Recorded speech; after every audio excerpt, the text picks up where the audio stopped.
Well, thank you, Bill, for being here with everybody.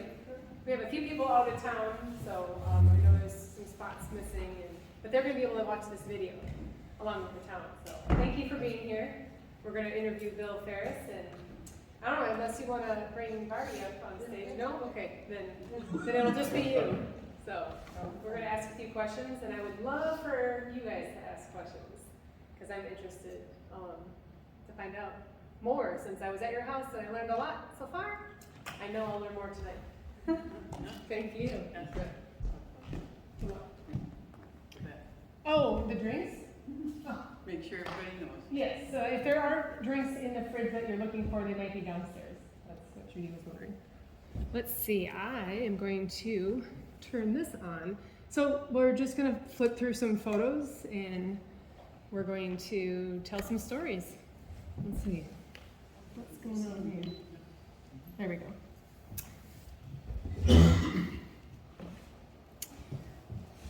Oh, I guess it cooled off and we have to warm it back up again. There we go. Yeah, it definitely cooled off. But, Bill, we could start with... I'm going to go over and see it. Oh, yes. Sorry. Thank you. Yeah, we'll start with some of the basics. Just where are you from? How old are you? Your parents? You can just start wherever you'd like. Well, my name is Bill Farris. I was born in St. John, a little village close to the airport. One brother, one sister. Ideal family. Just couldn't have been any better. Never had any money, but Nobody did. everything. Well, maybe not. Big garden. Mom canned everything. Mom made all the clothes for us boys when we were little enough, and my kids until they were, I don't know, 10 or 12 anyway.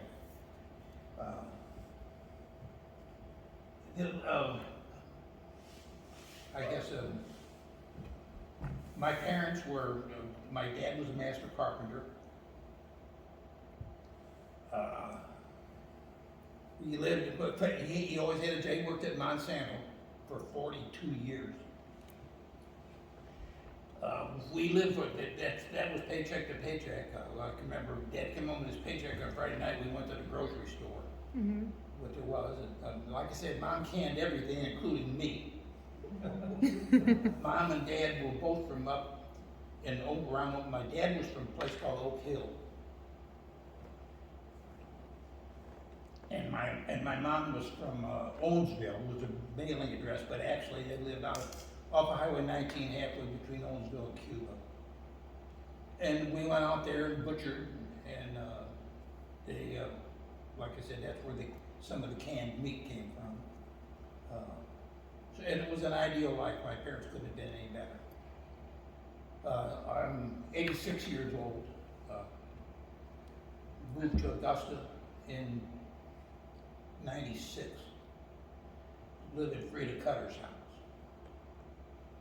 I understand it will always be Frida Cutter's house. I'll never be an old timer. I can just be lucky if I'm a townie. So, anyway, one other thing, my first wife died of cancer at 49. Barbie's husband's passed, and her and I got together and we just celebrated 20. Nice.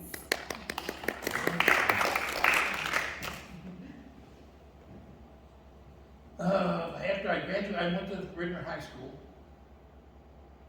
and graduated from Ridner High School, and shortly thereafter I went to work for Breckenridge Material Company, the Black and Yellow ready-mix trucks. And I drove a ready-mix truck for more than 30 years. And somewhere along the line, I was elected shop steward at Breckenridge. And then after that, I was elected a rank and file trustee in the union.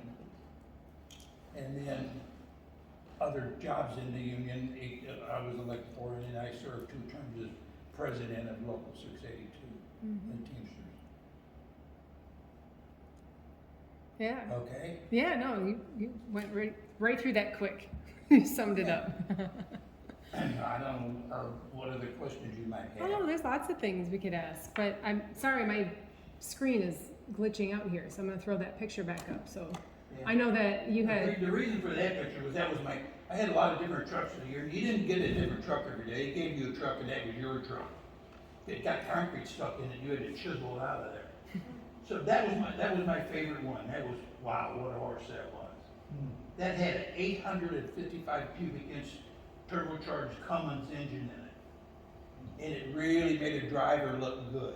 It had so much torque that in the subdivisions, you have to a lot of times back up a ramp or something to get a little higher. And it'll come and you just let it idle and just club, going back right up there where you want to really made the driver look good. But that was really something to drive. yeah, it's a sharp, definitely a sharp looking truck. And you know all about it since that was your truck. Yeah. Well, that's one of the things that Andy Lee and I were talking about before. A lot of people don't understand that the barrel on the back is called the drum. And the way it really works is the inside of it is just like a screw.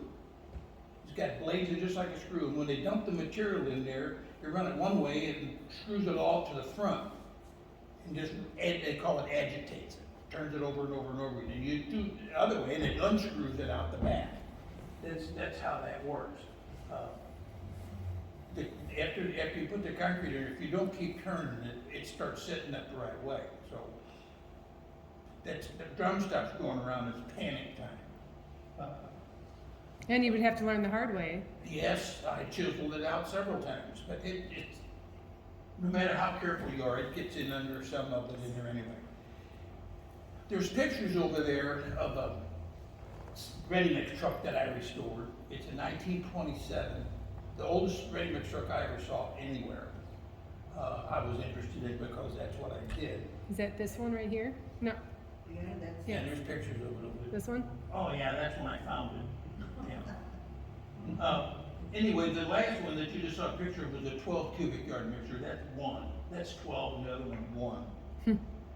The other one, that one, the cab was all made out of wood and covered with tin. And my dad, the master carpenter, made every piece of that cab new, all the wood for a thing. Yeah, it was impressive. That truck is a Hug road builder. And it's now, I'm happy to say, I drove it around Augusta a lot for a long while. Has anyone seen him driving around with it? Big has, yeah. But anyway, it's now in the Keystone Museum. I told Anna Lynn before, everything reminds an old guy of a story, right? This guy calls me up on the phone and says, my name's Keith Jones. He said, you guy that with the Hug Ready Mix truck? And I said, yeah. This is the total length of this whole thing. And he said, you want to sell it? And I said, not necessarily. And he said, you know it's only a matter of zeros. And I said, yeah, I hear you now. And he said, what would it take to buy it? And I said, I don't want to dance. I gave him a number. And he said, I don't want to dance, I'll take it. That's how long that conversation was. I never had got to deal with people got like that. The guy ended up, he owned Abilene Motor Freight, is what he owned. He sent me I never met the guy. I don't know where he ever saw the truck. Maybe I belonged to the American Truck Historical Society, maybe at one of their shows. But he sent me a check. I got the truck and the check and everything. And he calls up and says, well, I just don't want just anybody to pick out. I want Jim to come and get that. Wait till he's in the area. And I said, okay. He said, look around and see if you can find a place to load it. And I asked John Deere dealer, so I do, and they let me use a ramp down there. And he sends this 50-foot box truck in there with a chrome tank and stacks and all the rest of the stuff. And you can put 2 of those little trucks in the back there. And the way it went. And if you want to look on the computer, you can see it's in the Keystone Museum now. Is that on the phone, is there? Do I have the phone number? Is it in Fulton, Missouri? Is that the place? No, it's in Colonial Heights, Virginia. Oh, okay. It's a Keystone Museum. It's a brand new museum, and it's a 150,000 square feet, I believe, is what they're supposed to be. Yeah. Hey, Bill, Yes, sir. tell them about, with the 1 yard of concrete in there, if you had an incline, what you had to do. Yeah, well, you really had to watch the thing, because if you notice, that drum is just vertical on there, and the later ones are tilted like this. And so, that one has got a lid on the back of it, and if you don't, the way it is, if you just open the lid, everything's gonna run out of it. If you get, and then worse, if you're trying to go uphill someplace, it'll just run out of there. This truck had a Buddha 4-cylinder engine in it. You had to crank it to get it started. It had a magneto on it and everything. And then over here on this side, this is another little motor that ran the mixer. So it made the mixer go round and round. You had to crank that one to get it started too. So they were both crank up machines.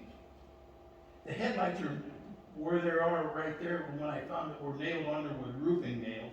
But the headlights belong right there. You can see the holes in the grill where they were originally bolted on. How long did it take to restore it? Well, it took several years to restore it because it was all family done. Like I said, my dad made every piece of the cab, and the sheet metal was on my brother-in-law was a tinner, and he made all the tin pieces for it. And my mother did the upholstering, what upholstering is in it. And I sandblasted it and scrounged around and found a pair of front fenders for it and so forth, and painted it. That part was it. And you documented It was this. done after work at night. Yes, yes. Well, you did, you took a lot of photos of the process. Yeah, I did. Yeah. And some of them are behind us here at the on the table? Yes. Yeah. Yeah, there's a book from the day I found it. Mm-hmm. Yeah. Yeah, my friend, I borrowed my friend and his dump truck and the float to go down there and get it, and when we drove up there, he said, "Oh, damn, Ferris, you gotta be kidding me." Your new find? My friend, when he saw what we went after. You're right. And when we went to get it, the rear wheels were froze up on it. But we didn't give up. We jacked it up and then put boards under the rear wheels of the thing, and got to come along, and the three of us come along that thing up on the float. Awesome. Then everything leads to a story. So we got it under. So then we take it, get back home with it. What are you gonna do with it, right? So I have a friend that owns a bunch of garbage trucks, and he said I could put it out there where his garbage trucks were in. So we went over there, and how are we gonna get off there now? So we tie a chain onto the truck and tied it onto a tree. And then we tried to take the dump truck and pull a trailer out from where it wouldn't do it. Then we got the garbage truck onto the dump truck and finally dragged the trailer out from under the truck. Now what we have is that truck tied to a tree, but you could play a banjo string on the chain between the two of them. So we had to figure out how to get it off there. We finally had to cut the chain with a torch. Did you give copies of your photos? You had the process going on. Did you give copies to the museum too? Yes. Good. Yes, there's a book over there, like I said, it's got it from the very first through to the end, down to my mom sewing up the seat. But the Keystone has a copy also of the pictures. No, I don't think Keystone, excuse me, I don't think Keystone has all of the pictures. I always thought one of these days I might get Trip out there and take the pictures along and see what he has to say about the thing. You should. But he hasn't really showed a lot of interest in it. I thought maybe he would, but he didn't. Well, he showed interest in buying it. Maybe he wants the story behind it. Well, he has, it's a tremendous reveal. If you look at the museum, he has, I mean, literally hundreds of restored tractors in here. He has one of every 2-cylinder John Deere they ever made, restored and in there. But he doesn't just have John Deere tractors, he's got all this other stuff. And he started on trucks and cars now, so. That's right up your alley. Well, it must be unlimited budget, because like I said, it's a brand new building, really, really nice. It's got a diner in it. I'm telling you that all this from looking at it on YouTube. Ah, interesting. Yes, Barbie? Well, we seen it on the RFD channel too. Yeah. It had that you want a tractor. So there it is. But off the subject of just talking about the truck, yeah, you see this right here, just unscrewed like this, like so that's the door you open to let the concrete out of the back of it. But getting off the subject of the trucks, one of the other things I'll tell you is, like I said, Barbie and I have 5 kids. We have 15 grandkids and 20 great-grandkids. We have great-grandkids, we got one that's 2 weeks old and one that's 17. So we got a bunch of them in the middle there. Fun time at our house at Christmas time. Everybody wants to shut everything down for Christmas, we had over 30. That little guy like to tore the house down. Because it wasn't the kind of weather, usually they play outside, but it wasn't the right weather for them to be outside, so. That's one house full of love. Yes, it is. Oh, I love it. Yeah. Well, we were lucky enough to we have a place at the Lake of the Ozarks. Mm-hmm. And Barb puts up with me with the old cars and everything. But, you know, nobody else is really all that interested in it. But Jan's here. We got the place at the Lake of the Ozarks, and that's one of the things about it. No matter how the kids from this big out to the cemetery, you say, who wants to go to the lake? They all want to go to the lake. So when we built this little house down there, and we decided we'd have a master bedroom upstairs, a little balcony looking out over the lake. Well, what it turns out to is Barbie and I have this tiny little bedroom downstairs. It's a bunkhouse with an aisle down through the middle and as many beds as you can put in that room. So that's the way that turned out. Priorities. Yeah, well, like I said, it's fun. I know. I can see it in your face. The kids say the neatest things. I know they do. The house is full, but there's several times there's more than 20 in the house, 25 I think was in there, sleeping on the floor and the couch and everything. But anyway, one of the little girls, that's the way it was every weekend she was there. For whatever reason, she came down during the week, walked in the house, there's nobody there. She looks around and says, where is everybody? Where's the food? Because when they're all there, there's food over every countertop and table around the place. But she was just heartbroken because where is everybody? But that's been one of the things that's probably been fun because everybody wants to go to the lake. Right. What do they think about all the tractors and things in the garage? There's some interest, but Yeah. it's not their thing. Yeah, well, I got a couple of grandsons that are kind of interested, but not really much. Well, we're interested. That's why we have all these photos. Here's a different view, but you can see the woodwork inside, which I think is beautiful. Yeah, that's job well done. Now my dad, like I said, my dad worked in Monsanto, and the firewall in that is wood also. And so when it comes to the cab's all oak, it's red oak, and so when we got rid, Dad gets this board out. It's a 1x22 oak board. And I said, oh, Dad, you don't want to cut that board up in there. He said, well, what am I going to use it for?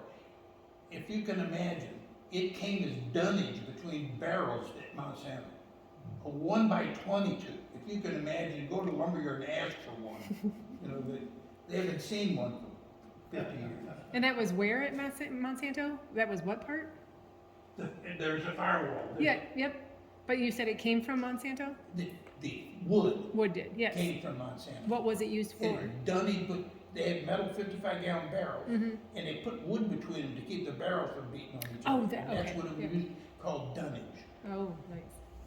Well, it came in handy. And now sits in a museum. And There's still our will lesson. not be inside of it. Wow. How long did that take though?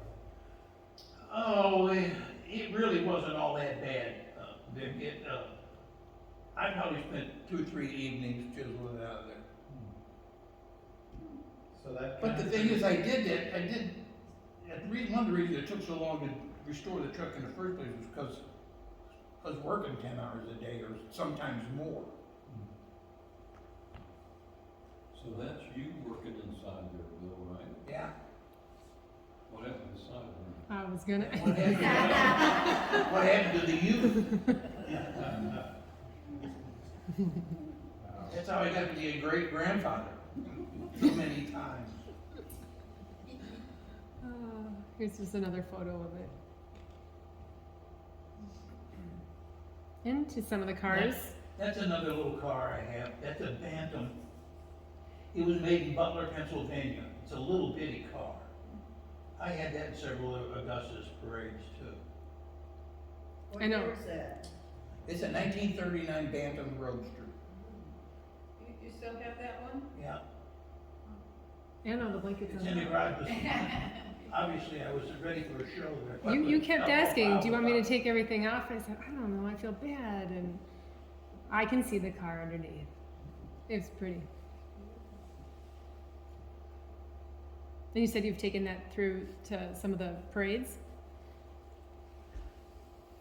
I belong to the Illinois Missouri Tractor and Engine Club, and it's been to their shows several times. And like I said, I ran it around Augusta here a bunch of times. That's a Bantam, and I have another one that's an Austin, American Austin, and I've had it. I pulled a trailer for the Chamber of Commerce, run in a parade with it, and so forth too. Do you There's do a- your what's, own? what's that artist's name? There's a picture down in front of Vic and Ruth Ann's place with. Yeah, what's the artist's name? Yeah. Well, I was in a contest. I made that at the center of an art contest. And we had artists painting all around us. And Alan and Lee were in the inside. And they decided, this was a 95-degree day, and they had their big dog between them. And he is hot. And they eventually put an umbrella up, so the painting, the original painting has them and the umbrella. Really? Yeah. Yeah, but there's a picture of my American Austin in front of your shop with one of the painter of That lights. was Jesse Barnes. Jesse Barnes, that's right. And we put a big banner on the side, Jesse Barnes is here. So Yeah. Bill would graciously drive one of his vehicles down and park it in front of the gallery. And it would be a big attraction, so. Do you do your own paint jobs? Yes. Yeah, it's all homemade stuff. I mean, you start off with there. Somebody told me before, oh, you're lucky you know how to do that. Well, yeah, I was born, I knew how to do that. I always said this before, you give a 16-year-old boy a car that's broken and tell him if you fix it, you can drive. That'll do it. Sure. But that's a 29 Model A. And there's she just asked about the paint, and that's your paint room right there. Now, okay, yeah, the thing next over there is a tent with a metal frame in it that's put up inside my barn, and I use for a paint booth. I got a hole cut in the back of it, and I got the old blower out of a furnace to blow stuff outside, so I can just put whatever I'm gonna paint in there and zip the door closed, and it's nice and clean, and I can spray it in there. Anything else on this car? On this car here, I have not had this car very long. A friend of mine was moving away, and his wife didn't want him to have it anymore. And I didn't particularly want it, but it's not a restored car, it's just a survivor. It's just a good old running original Model A Ford. Doesn't have no fancy interior in it or nothing, but it's just a fun vehicle. It runs like a watch, and it's just fun to have. Do you have plans for it? Well, no, just to keep it up, make it drivable and usable, that's about all. I'm not planning on restoring that, no. I got way too many ahead of it. True. I drive that all the time. That's a 36 Ford pickup truck. The frame and the sheet metal are 36 Ford, and all the rest of it's Mustang. I bought a 90 Mustang total from the junkyard and put the engine, transmission, air conditioning, rack and pinions all in there. So I've probably driven that one a lot more than most of them. The first time I saw this vehicle, it was a pile of parts in the corner. Bill said, that's a 36. So that's when I first saw it. Jumbo Parks, it's in the corner. That's a truck we also used at the lady who won the pie contest. Put her signs and was in the back of there in one of the parades too. Yeah. That car there, I've owned for more than 60 years. I bought that car in 1956. It's a 34 Ford Cabriolet. In 34 Ford made Roadsters, and Roadsters had side curtains in them. You just clipped the window in or took the window out, that's all there was. That's one of the cheapest cars that Ford made. That's a Cabriolet, the windows roll up and down, that's the most expensive one they made at that time. And like I said, I've owned that car for 62 or 3 years. It's in 1956 is when I, but it's had a multitude of engines in it. You ran it in races for a while. At one time it had a 400 horse vertical valve Buick engine in it with 8 exhaust pipes and 4 carburetors. And then I turned it over. And then I fixed it and put it back again.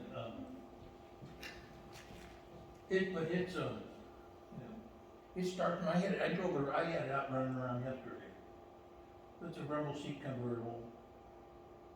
You physically turned it over? Yeah. How'd that happen? Well, I was going way too fast and the steering wheel came off. Okay, so there's a story there too. That was out on Highway 19, as a matter of fact, and it came off and it went off on 19 on the right hand side and it landed on its nose and then it flipped over upside down and slid out through the woods. Just the other day? What? The other day?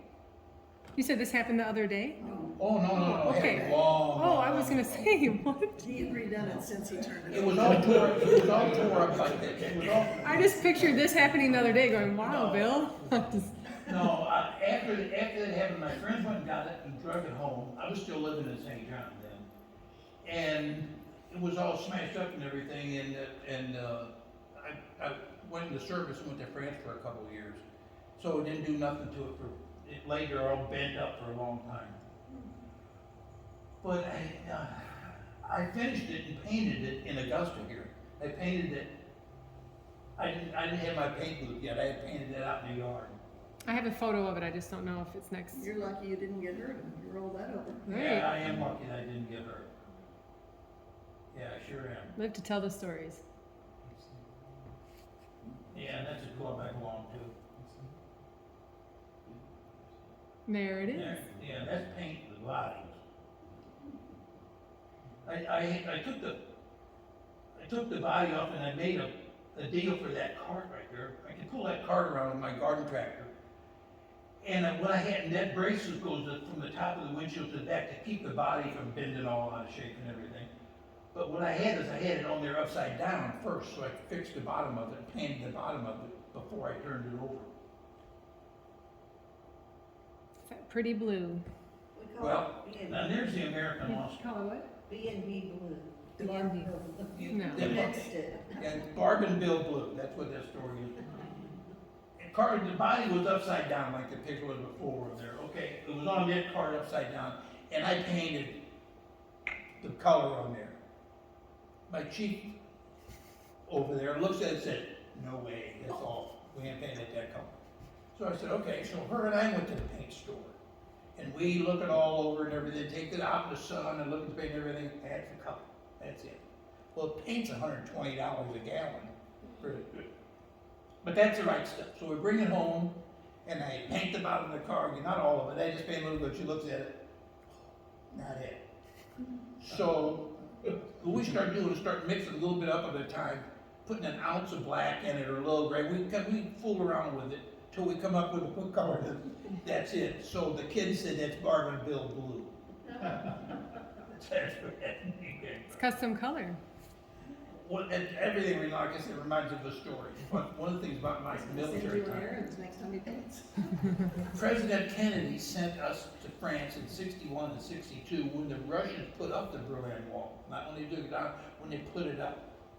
And we were stationed, we were in the corridor to the Berlin Wall every day. I was a mechanic on a fighter airplane at that time, an F-84. So I went over there and was there for a couple of years, and I come back, and my great uncle comes to visit me. And he said, he always called me Billy. He says, Billy, well, you know, nobody knew where I was. It was PPO 83 is where I was at. And they'd never tell where we were. But anyway, he wanted to know where we were. And I told him that I was in France. And he said, where were you?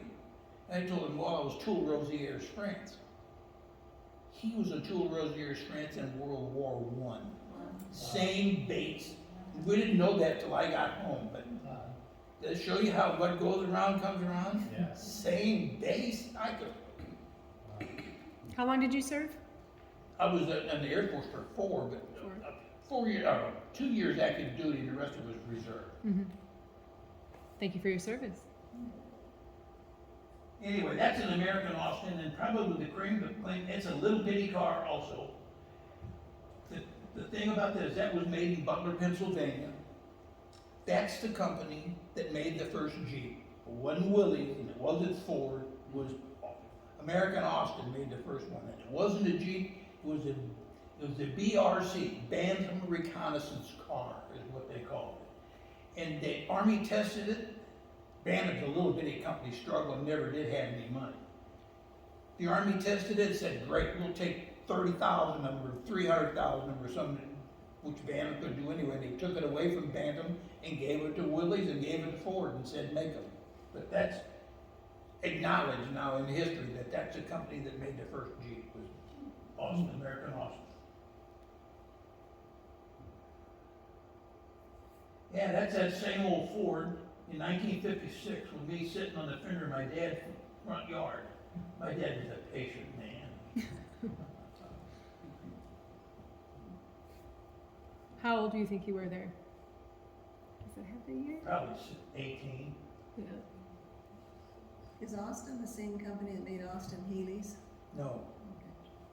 They made, the Austin company made Austins in England.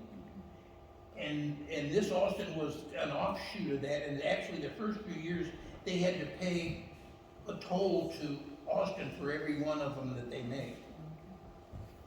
But then they, I don't know whatever happened, what transpired there to change that. And there's your home. Yeah. There's lots of stories with your house as well. It's a beautiful home. You got room for a bunch of kids in there. Yeah. Yeah, there is. Yeah. Well, you can go out of the kitchen into the dining room, through the entry hall, into the living room, and back around another bedroom. They make them. She bought a baby carriage for kids. That thing looks like the 500s going around there. And then kids they round and round and round with that. And that tree right there, I'm happy about that one. That's a bald cypress, and I got 2 more there. I didn't think bald cypress would live here. Paul Kimner told me that he planted the bald cypress down there by the ball diamond. So, we looked up today, what was it, 2003, we put that tree in right there. And it's done really, really well. And there's another one over on the north side of the house. And you are neighbors with Dave Knaus. In the barn quilt on the door with Karen, who had the shop down the street, made that one, and there's one on the garage too. Tell the story about finding the house. Finding the house, okay. Or what brought you to Augusta. What? Or what brought you to Augusta, then you found the house. Well, I had a shop to check on in Washington Ready Mix. And I was going to Washington Ready Mix, so I did cut through, and I decided to take a ride to Augusta. So I came through, and that house was sitting there, was for sale. And I looked it over, and I was kind of, well, I'll back up just a little. My house in St. John's, my wife passed away, and it was an awful lot of life there, and that I was feeling a little uncomfortable there. Of course, it's still in the family, my kids live there. But anyway, I saw that house, and I looked it all over and everything, and talked to Jeannie, and got in the house, and it was, first off, the house was yellow with black shutters on it. And when I went in, short and historical, but it's got heart pine floors in it that are beautiful floors now. Cross my heart, the floor, kitchen floor was painted celery green, and the original base trim was painted red. We were happy because the house got all original trim in it, but it was that was painted like that. There was no kitchen, nothing in the kitchen. There's a refrigerator that didn't work in there. When they built the house, the bathroom was out in the backyard, and they had Here's kind a of clued picture one of in the that. closet someplace. There was nothing upstairs. There was no porches on the back, none. There was none, even that concrete slab wasn't even there. There was absolutely nothing on the back. The doors, that cellar door had rotted through and fallen in. Anyway, I made an offer on the house, and the lady was really, really hateful. It's hateful, just I cleaned the word up about it, and she told me to go to hell in a handbag. And time went by, and I told Jeannie I was still interested in it, and the gal kept on it. We'll find out 3 or 4 months later, she decided to take it. So she took the offer, and they bought it, and we started trying to fix things. Was the house built in 1913? Yeah, the house is 110. And you know who built it? It's an Osthoff house. We found several interesting things in the house. When I put a bathroom in it, I did away with a kitchen closet a kitchen cabinet on one, or closet on one side, and a closet on the other side. They closed one off and made it out a little bigger so I could make a tiny little bathroom out of it. And I found a board in there that says, "Don't use this board for anything else. I may want to put it back. This board. Mama Asta." Yeah, that's right. And I tried to print over, but that's what it looks like. And that's what we think it says, right? Thank you, Shell. Don't use me for anything else, just to put me back someday, Mama Asta. Anyway, from what I understand, somebody else bought the store on the corner. I don't remember what the name of the original person who started the store on the corner. But that was a successful store for a few years, and then Osthoff bought the store, and family lived upstairs over the store. And they had 2 daughters and a son, and Frida Osthoff was one of them. And when the family grew up, one of the sons and one of the daughters moved away somewhere else and everything, and I'm getting ahead of myself. Store did pretty well. They came around the corner and had that house built. Okay? Then the other 2 kids moved on. Frida moved in and lived with her mom and dad in that house for many, many years until her mom and dad died. Then Frida lived there by herself until she got to where she couldn't take care of herself anymore. And she went to a home in Washington, but she wouldn't sell it because she thought she was going to get better and come back. So that's one of the reasons it stood there basically empty for about 10 years, as far as I can tell. I passed up a couple photos, but And one of the other, and that's family photos. I know, right sorry. there. different. That's our family history right there. Same area. One of the things is that I found a couple places in the house, Harry Haverkamp signed. That's in the upstairs in the rafters in the attic, and another place is chiseled into the basement wall. Harry Haverkamp is who the American Legion Hall is named after over here. Died in Augusta, resident, died in World War I. And apparently he was a helper on that because there's a bundle of shingles in the attic yet from when they built the house, and it says Theo Haverkamp on them. So I think that was Harry Haverkamp's dad was Theo, but I don't. Is that correct? What? I'm just wondering if that's correct. Don't know that. Yeah. Well, And then our Haverkamp worked for Jeannie, and died just about the time we came in town in 1985. So that was the last applicant, I think, Okay. in town. But that was Rita Cutter, her name Yeah, she married was Cutter. Frida, Yeah, Frida Cutter. Frida married, yeah, and she became Frida Cutter, yes. I just have another view. Janet Ford might know. Hmm? Janet Ford might know. Janet Ford? Yeah. She was Arthur Haverkam's daughter. Oh. That's just a Yeah. picture of my shop. And actually, it's a bench in the drawers that my dad made for me. Nuts and bolts and screws and washers and stuff is in there, so. I thought I had another photo after Harry's picture there. Was there anything else that you want to add about the house? Let's see, what else about the house? Was there a water pump? Does that still Yep, work? I'll go back to that one. No. It's, got it's a fake one anyway. I mean, no, it's not fake, it's a real pump. It's a real pump, but it's not hooked up. Cistern's full of water. There's 2 cisterns full of water, but that's not working.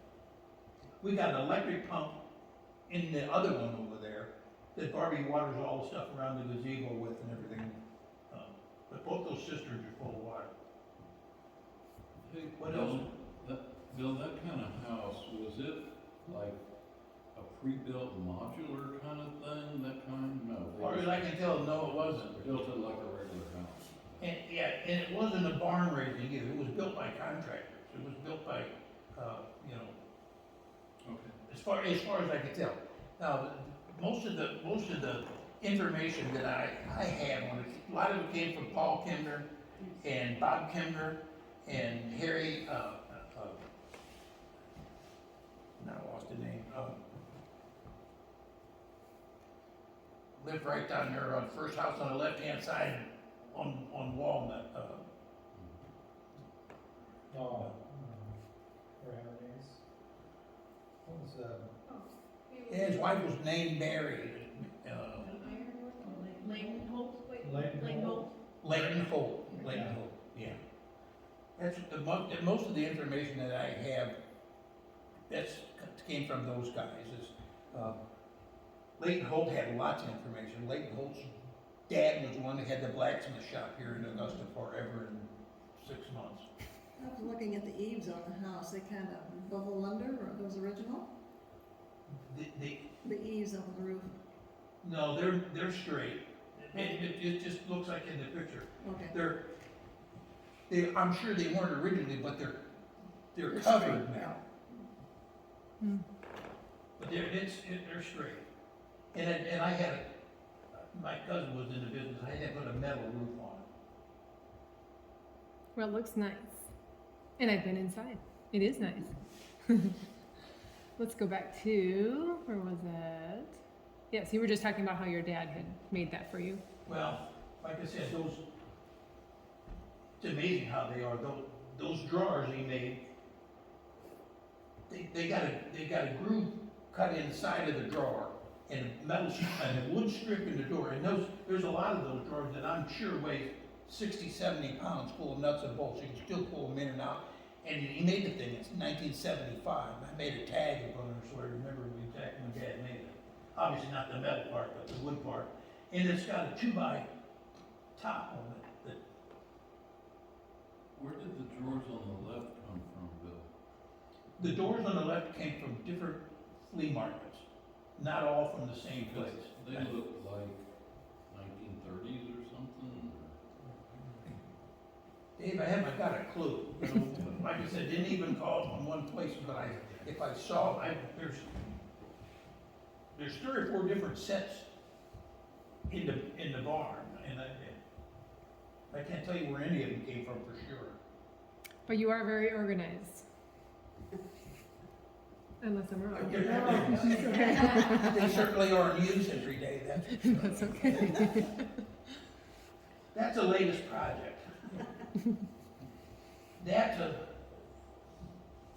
I'm not sure exactly what year it is. It's a red E tractor. And I did not get it running yet. First off, we took it apart, and it's a Briggs engine, but it's got a different ignition than anything I've ever seen in my life before. It's a bridge with external points and condenser, which I never saw before. And I put a coil in it, a spark plug lead, and a change of condenser, and it has no fire. So I don't know. I probably should have, it's the crudest thing I've ever seen, the way it was made. I'm not really a great welder, but whoever did that one really butchered it up. And I think from the way it looks, it came from a factory like that. Like what point in history was that thing first made? I suspect that it was made in the late 50s. But I don't know that either, Dave. I got a brass tag that says Red E tractor coming on. This neat tag, but it doesn't give me any clue. And I joined the thing on YouTube of Red E tractor collectors, and there are a few, but not very. I never ever saw another one. That's one of the reasons I bought it, because I never saw another one. Well, once you're done putting your puzzle together, maybe you will know. That's a David Bradley. I got that runs. Obviously not restored yet, but it runs. That David Bradley has some serious robots sold. But there's not many of them around anymore either. But my collection of good. Oh, sorry. That's a Ford. I have a Ford. I have a Ford, and they have a case. But most of the guard tractor got in weird ones that nobody makes anymore. I've got, like I said, the David Bradley, and I have a Bantam, and a Bowens, and a Wheel horse, Wheel Horse, you know, and we, and a Swisher. I made that one. Rumley, it's about half size, less than half size of a Rumley oil pull. Rumley oil pulls, what they call them, prairie tractors. The rear wheels are more 8 or 9 feet high. Huge thing that weighed tons. And I always wanted one. You could never justify it. I wouldn't know what to do with it if I had it, but I always wanted one. So I made that one. It's really just made out of junk. The front wheels are off of a potato digger, and the rear wheels are off of a horse-drawn mower. And it's got a 3.5 horse Stover hit and miss engine on it, hooked up to a 3-speed transmission. I have no idea what it is, to a cut-down Model T Ford rear end. But it's got 3 speeds forward and reverse and so forth, and it drives around.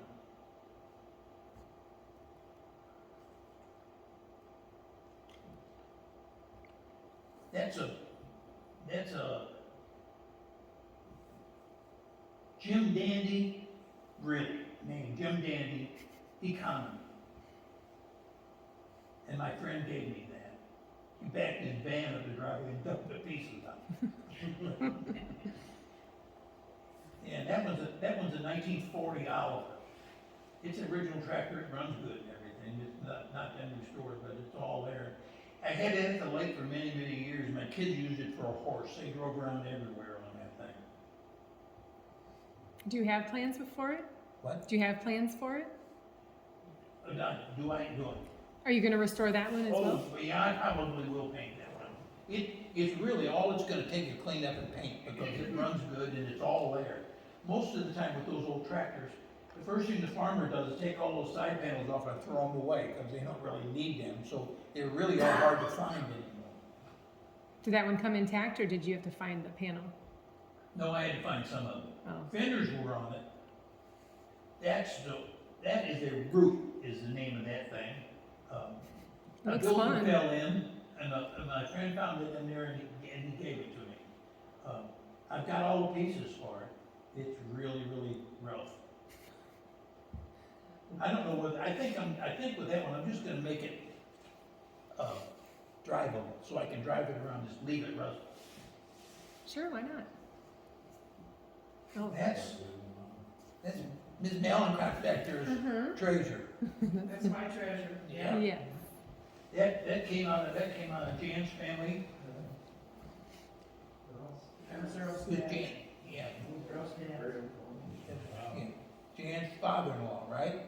Yeah, Earl's dad, and, Okay, and as close as we can tell, we talked around, that tractor sat down there in that building on Augusta about to move for at least 50 years without running. Because Jan don't ever remember when it ran, and her daughter don't ever remember when anybody had it run either. But I got it running, I did the carburetor, and I had to spend $100 on the magneto. And both them front tires they're not new tires, they're from the junkyard. But it's a 1937 B John Deere. How many hours did it take you to dig it out of the shed? Oh. You gotta tell that. Yes. Well, Jan told me before we went down there, well, first off, we do everything like this. We wait till the hottest day of the year to go down in the river bottom and work on it, right? My friend Jim and I. So Jan told me we can't get the door open. So I'd gone down there in the first place, climbed through the window and looked at tractors sitting there. So my friend Jim and I went down there, and we're trying to figure out how to get the door open. Well, it's got a track door with the track on the top like this and the rollers roll back and forth. Well, it'd been closed for 50 years, and the dirt daubers made it solid. It wasn't a dirt dauber, it was solid in there. So what we're doing now is beating on the track with a hammer and knocking the mud falling out of there. And like I said, it's already 100 degrees, right? But it took us probably, I think Jan took us longer to get the door open and didn't load the tractor after we got it out of there. Because once we got the door open, we just put a winch on it and pulled it up on a trailer after that. Any plans, or is this yard art in your backyard? No, I run it every once in a while. It's a pleasure just to listen to them run. Mm-hmm. Those old John Deere's. And Earl had sent it off to, it's certified through the two-cylinder club and all the rest of that. She got the certificate came with it that she gave me, came with the tractor. But I know, supposedly, nobody knew that tractor was there but Hubie and There was a couple of people that knew it was there, because they contacted Earl, but he didn't wanna sell it.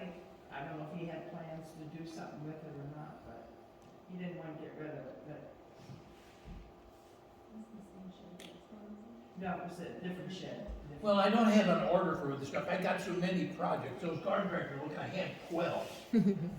and I don't have the energy I used to have. And that's one of the reasons for the garden tractors. It's a lot easier to restore with them garden tractors, to load it, to paint it, to do whatever, and a lot cheaper than try and start. It costs a lot of money to do that, you know.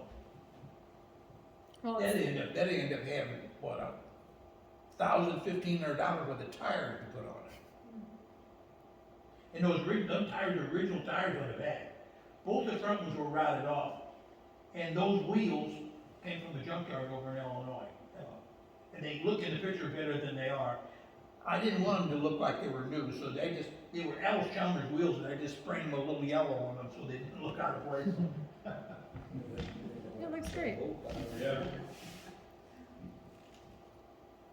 That one's a Bantam, that one's a Boland's, and the other one's a wheel horse.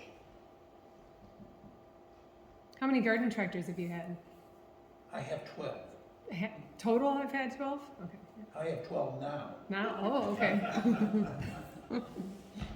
Do you have a garden?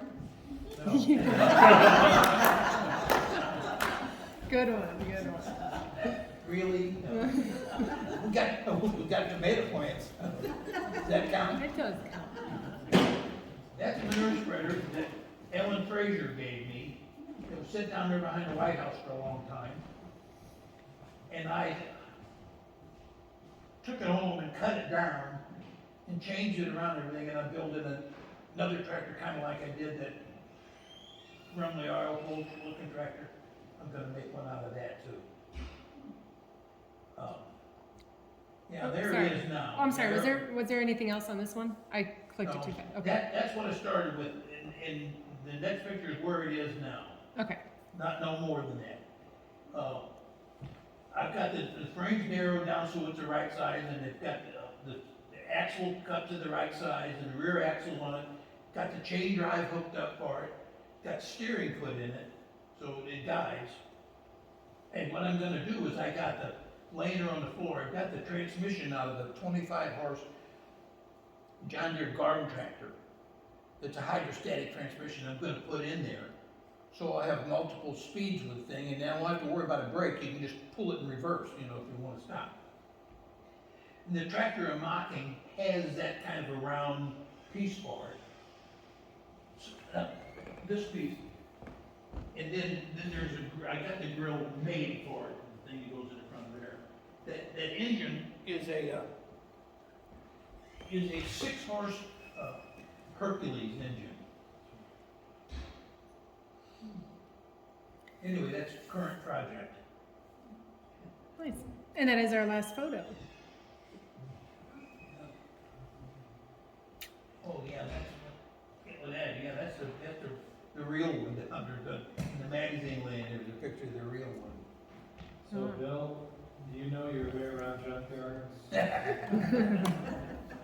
Yeah, that's, Knows where they all are.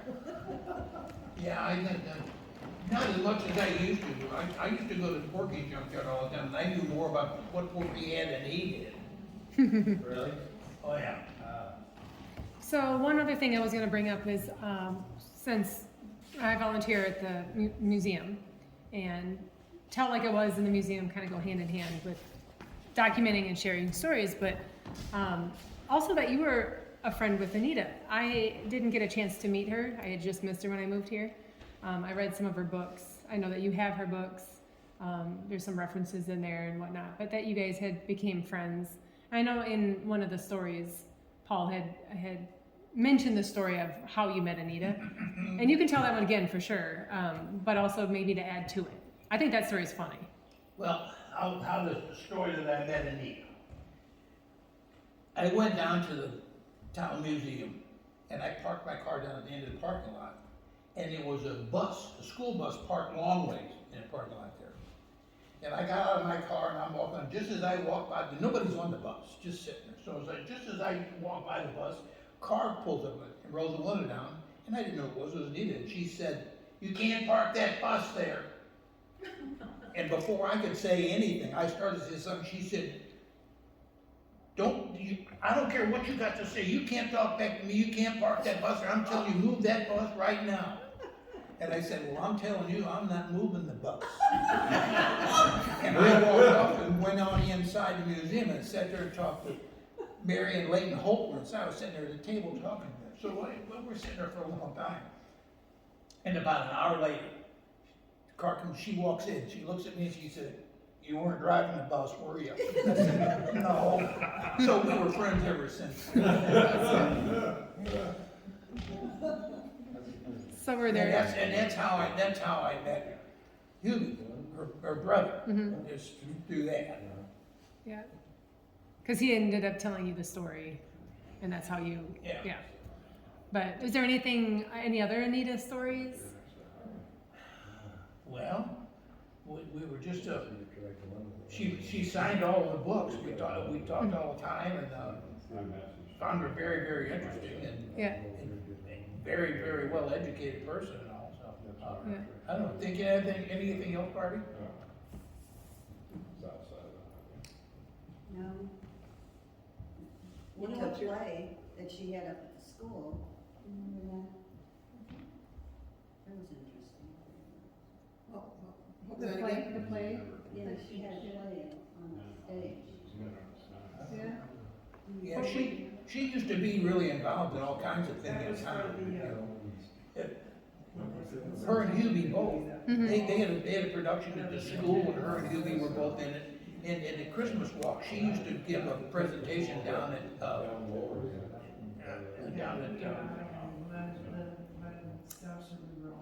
I'm lost for all the names. Of where she did it? Yeah. Now hard to hear. Commercial. At the yeah. Down at Commercial Yep. Farm. She used to give a presentation down there at the Christmas time too. Yeah. Yeah. Indeed. We have the Christmas walk coming up in December. Yeah. And that'll be at the museum. Yeah. Well, one question I like to ask at the very end is, what are your visions for Augusta? What are your hopes for the future? Message to the community. Well, I think Barbie and I both, of course, we've only been here 25 years, but this is home for us. We really, really like it. We like living here, we like the lifestyle here, we like all the people here. We just really, really enjoy it. And I'm thankful at 86 years old, I'm as healthy as I am. I just be thankful for what I got, and hope it continues a little longer. So, I just hope we just keep enjoying the kids and like I said, I can't go out there and work for 10 hours anymore like I used to, but I go out there every day and I'm more afraid of getting to the point where I can't do anything than I am, that's what the scary part to me. Right. What I'm gonna do when I can't go anymore. Well, enjoy it now and stay busy. And you have plenty to tinker with. Yes, I do. So, are there any questions? Yeah, Bill, have you ever got a project that you looked at and thought, I don't know whether I'll ever get this baby done, this is a puzzle, I don't know if I'll ever make this. Have you ever looked at one of them and thought, this is not gonna be completed? Probably most of them, Jane. Probably most of them. This thing that I showed you is sitting on the trailer over there. I told Barbie, I probably shouldn't have done that. The more I look at that, the more messed up that thing is. That's what I wondered. Hey, Bill, Yeah. I may have it wrong, but the American Austin, you spent all that time and then you were offered one you tried to buy earlier from a lady Kirkwood. Yeah, no, right. So tell that just briefly. Well, many, many years ago, when I was driving a ready-mix truck, when I drove through the subdivision, I looked in everybody's garage and behind the buildings, I just looked at this stuff. And I saw an American Austin sitting there. And I forgot what street it was or something. They could never find the beginner. The garage doors was closed, whatever it was, I couldn't find it. So the Austin you see there, the body came from we sit down one time, there's parts from about 40 different cars bolted together to make that car. Well, about the time I got done with that, I found the other one. And her name was Mrs. Thomas, and I bought that car, that other one. So then I ended up with two of them after all those years went by. And that one was already complete. That was complete. It was restored many, many years ago. Her husband restored it, and he passed away, and it's sat in the garage for I don't know how many years. And then what about the story of the one, was it a Ford that Bonnie and Clyde? No.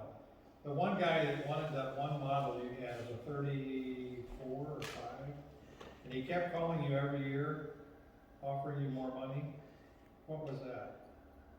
Remember that one? Well, probably what you're talking about is the last, I had a bunch of 34 Fords were always my favorite. No, and the last one that I sold, I had a 34 Ford two-door sedan that was original. When I, excuse me, when I got it, it had 23,000 miles on it when I got it. I ran it around here a long time too. Black, two-door sedan. So, let's see, it was here for, heaven knows. I don't remember, how long ago did Larry buy? There's a guy named Larry Bauer who was a It's been a while. big-time collector. And he kept on trying to buy that car. And he just kept on upping the number and upping the number and upping the number. Until finally they said, come and get it. I mean, I love that stuff, but there's a limit, to it. Yeah. I think he had every model except that one. Yeah. And he kept upping the price every year. Yeah. And Bill said, not high enough. He had a 34, 3-window coupe, a 5-window coupe, a 2-door sedan, a 4-door sedan, a station wagon. He had them all except that car. Yeah. And he could have found another 34 two-door, but he wanted the original cars, what he really wanted. And there's not that many of them around anymore.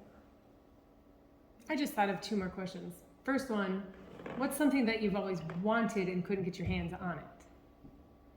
Probably one of them huge prairie tractors that I just talked about there, that doesn't make any sense at all. And okay, that's a tractor. What about a car? But what about a car? I don't know. I'm pretty happy with I'm dragging stuff home now that don't really wanna, just hate to see it go to waste, you Right. know? I mean, That's good though. I'm smart enough to know that I'm not gonna live long enough to fix what I got. Okay, and that leads me to my second question. Sounds like Barbie is a very good sport. Yes, she is. Okay, good. That's why I said earlier, she puts up with all this routine. Uh-huh. And she's about the only one that really is interested in all of it. That's one of the good things about the lake, is because Barbie and the rest of the gang wanna go to the lake, so. Yeah. She is. I know interested. where he is all the time. Yeah. Not hard to find you. Yeah, she knows where I am. But I try to help her out with stuff that she wants to. That's good. Yeah. That's good. So were those outbuildings there when you bought the house, or No. all of that you added? Yeah, And you sure had did. enough There was, property? there was a little single car garage there full of junk. And I tore that down and burned it, and Same location where your garage is now? just about, yeah, somewhere close. But I had the barn put up and I had the garage put up. Well, there's a 40 by 60 pole barn in the back and a 2-car garage lined up with a driveway. I mean, I noticed the backyard. You have room for another pole barn. Yeah. Maybe not. Don't encourage him. I know, I'm sorry. Right. Well, I think there was a question over there. oh, David. I'm sorry. Go ahead. One question, which is, Bill, so like, where did it come from? So there's the knowledge of how, the ability to do what you do with machinery. There's the, something in you that makes you want to do it. I saw the picture of you 18 years old, sitting on the fender of a truck or something, fiddling around under the hood. So maybe the ability comes in there, maybe you got it in the service, I'm not sure. But, like, where did this come from? And you may not know. Well, yeah, part of it's true. I didn't get it in the service because all the stuff in the service I was working on was jets. So I learned a lot in the service, but that wasn't part of it. But part of it, my mother said, the first word I ever said was car. My mother wouldn't lie about that. I have a brother, Bob, and my mom said the first word Bob ever said was Bobby do it. And that's the way he always was too, you know. He don't want nobody else to do nothing, Bobby do it kind of thing. But my mom swears that's the first word I ever said. But I was interested in, a long time before cars, it was motor scooters. I started getting older and clumsy, I had a nice collection of motor scooters too, and I was a motor scooter kid. I said, Dad, all the boys got motor scooters, it's really a lot of fun, can I have one? And he said, sure. And I said, oh, I can? He said, yeah, you got the money? And I said, no. And he said, well, when you get the money, I'll help you pick it out. Well, we found the Doodle Bug, which was something that Western Auto sold for $100 when they were new. I bought one for $15, had a hole in the motor, went home, and Dad sure enough helped me. We patched that hole in the motor and bought a connecting rod, and I was on 2 wheels. So it started from there. It just, you know, and my brother was just like that. My dad's a master carpenter. We pay no attention to what he's doing. We should have. We don't, you know, we didn't learn, oh, Dad will fix that part. My brother and I both are the same. You're the only guy I've ever seen that can go out in the field and find a steering wheel here and a right fender back here and a front tire and make a beautiful machine out of it. Well, thank you. Yeah. Well, you said your father told you if you could fix up that car at 16, you could drive it. So Yep, that might have that's what helped I was thinking too. That push probably it a little helps. bit. Yeah, that has something to do with it. Well, like I said, I couldn't have asked for a better home life with parents and grandparents and aunts and uncles. That I had was picture perfect.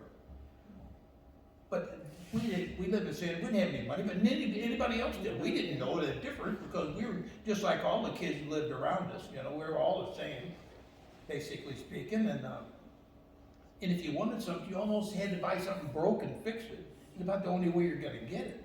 And that's the way Dad was.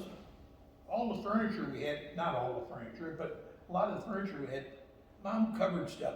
She was just tickled to death when she went to Goodwill and found a certain kind of coat that had a certain kind of wool in it or something, you know.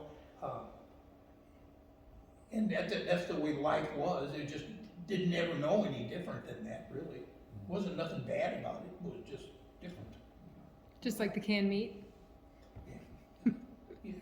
How was it, by the way? I thought about it a lot of times. I think if I had money, I probably wouldn't have done anything. I just went and bought it. Well, fried spam wasn't bad. Yeah, I've heard. I don't know. Anything else you'd like to add? I don't think so. Anybody got a question? I just Don't had have a any comment. secrets. I had a comment when I saw, or thought something, when I saw that old wagon. And when I grew up, my father farmed with horses, and we're from a small farm town in Nebraska. The farm was 3 miles out of town, and we spent a lot of time out there, but you know how you pick corn by hand? You'd get the whole family out there and throw it against the bang board and in the wagon. And I can remember at 4 years old, he put me in the wagon seat and gave me the reins for Dolly and Babe, because that got me out of the way. But later on, I was able to pick corn and throw it against the bang board, but that reminded me of that. I was 8 years old and Dolly and Babe got anthrax with the cattle disease coming through and died, and he got another team and he couldn't train them, so he finally got an Oliver and started tractoring. Well, I was telling the gentleman right behind you there, telling him earlier about some of the most pleasant memories of my life.